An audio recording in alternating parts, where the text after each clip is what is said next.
magnetic field lines. Next is a current loop as a magnetic dipole.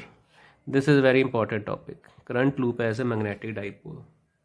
We have already seen that whenever a circular loop carries a current, it produces a magnetic field, direction of which can easily be known with the help of right hand thumb rule for the circular currents. So if it is producing a magnetic field, this means that one face of the loop becomes north pole, another face becomes as the south pole. That we can know from the north-south clock rule. So if it has two poles formed on it due to the current passing through it, that means it also behave like a magnetic dipole. That's why a current loop is also known as the magnetic dipole. Now we have already derived the expression for magnetic field due to a current loop on its axis for a faraway point, and we know that that field expression is B is equal to mu naught over 4 pi 2 pi I a square over r cube, which can further be written as mu naught over 4 pi into a square is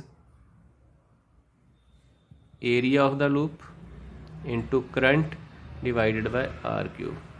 This can further be written as mu naught over 4 pi into 2 IA over r cube, where I is equal to pi into a, where a is equal to pi into a square, which is the area of the loop. Now if we compare this expression with the expression of electric field due to an electric dipole at its axial point, when it is far away from the dipole, the expression is E is equal to 1 over 4 pi epsilon naught 2 p over r cube. So if we compare this expression with a field, magnetic field, with the expression of electric field, we observe that both fields are having a variation which is inversely proportional to the cube of the distance. And second, if we compare their numerators, the value of the P becomes comparable with product of I and A. In this expression of electric field, P is electric dipole moment. This means that if when we compare this expression of E with this expression of B, the product IA comes out to be an important quantity which is known as the magnetic dipole moment.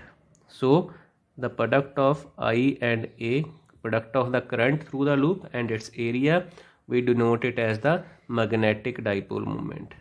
Magnetic dipole moment, which is a vector quantity, and in vector form it can be written as M is equal to I into A.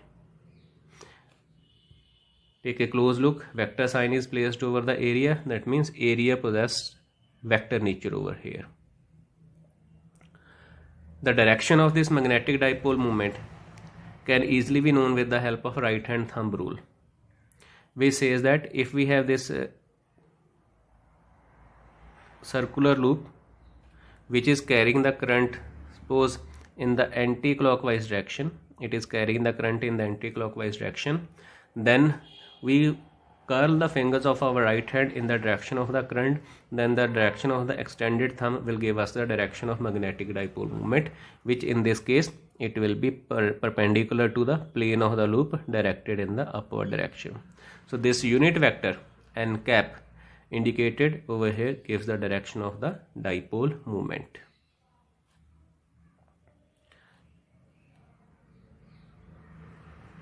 So at last, SI unit of magnetic dipole moment. Magnetic dipole moment is product of current and the area. Current unit is ampere, area unit is meter square. So in SI system, the unit of the magnetic dipole moment is ampere meter square. Last, magnetic dipole moment of a revolving electron. We know that whenever an electron is revolving around the nucleus, it produces a definite value of the electric current while moving around the nucleus. This means that a revolving electron is similar to a current loop which also possesses a magnetic dipole moment. So what we do, we consider an electron moving around a nucleus in a circular path of radius r in the anti-clockwise direction. So electron is moving in the anti-clockwise direction. So in this case, the current that will be generated by the electron I, it will be equal to total charge divided by the total time it takes to move in one orbit, which will be equal to E by T, which is equal to E over time period is circumference divided by its velocity of movement. I will be equal to EV divided by 2 pi r. This is its current. Area of the loop is pi r square. Therefore, orbital magnetic dipole moment, which is represented by mu L, it will be equal to I into A, which will be EV over 2 pi r into pi r square. Pi get cancel, 1 r get cancel. We get the expression for mu L is equal to EVR divided by 2. This is the expression for the orbital magnetic dipole moment. We call this as orbital magnetic dipole moment because it arises due to the orbital motion of the electron. Now its direction. We have considered the electron to be moving in the anti-clockwise direction. If electron is moving in the anti-clockwise direction, the current produced by the electron, it will be running in the clockwise direction. So current will be running in the clockwise direction. So in this case, according to right hand thumb rule, if we curl the fingers of right hand in the direction of the flow of the current, then we will get the direction of the orbital magnetic dipole moment, which in this case it will be directed in vertically downward direction. So orbital magnetic dipole moment, it will be directed in vertically downward direction. We can connect this orbital magnetic moment with the angular momentum of electron also. We know that for electron, the angular momentum will be given L is equal to mv into r. So this is our equation number 1. This is our equation number 2. Angular momentum of electron, it will be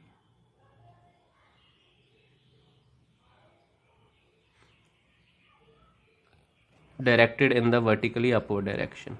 You can use right hand thumb rule for finding its direction.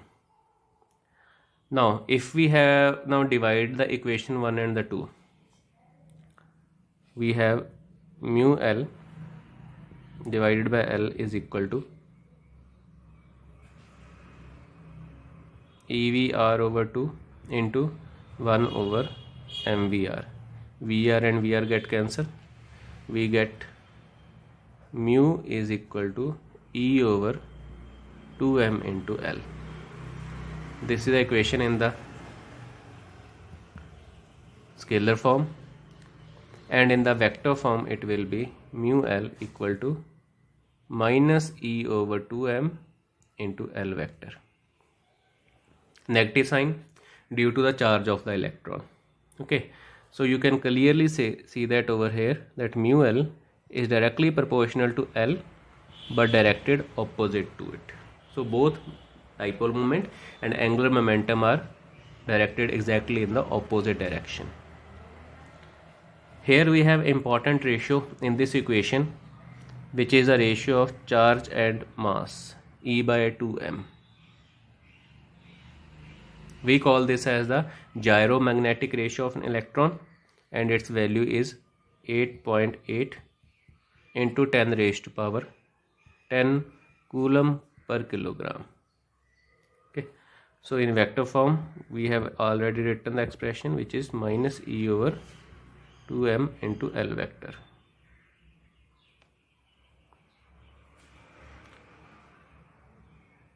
Now very important point.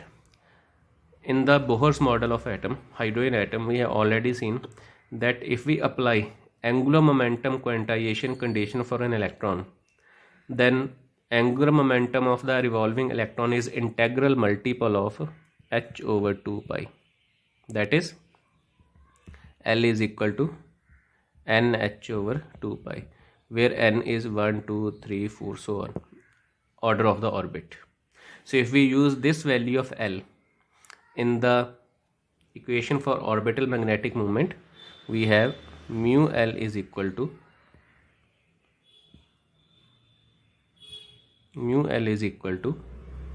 E by 2m into nh over 2 pi, which gives us the equation n into EH over 4 pi m. This is the final equation of an electron orbital magnetic moment in any given orbit. So by substituting n equal to 1, 2, 3, so on, we can find out the orbital magnetic moment of electron for hydrogen atom in any given orbit. Now in this equation, if we substitute n equal to 1, that is, we are talking about the first Bohr orbit, then mu L is equal to EH over 4 pi m. This ratio, which is actually the orbital magnetic moment of a revolving electron in the first Bohr orbit, we call it as the Bohr magneton. If you substitute the various values of electron charge, Planck's constant, mass of electron and solve, we get the value 9.27 into 10 raised to power minus 24 ampere meter square. This means that this is the Bohr magneton. We normally represent it with the symbol mu b. So if we use this equation, we can write mu L for any nth orbit, it is equal to n into mu b. That means it is integral multiple of the Bohr magneton value. In spite of this, electron also possesses a spin angular momentum S, capital S, and it also have a spin magnetic moment associated with it, also called intrinsic magnetic moment, which is given by mu S is equal to minus E over m into S. So total magnetic moment of an electron is the sum of the two, that is mu is equal to mu L plus mu S, which is equal to E over 2m minus sign taken common into L plus 2s.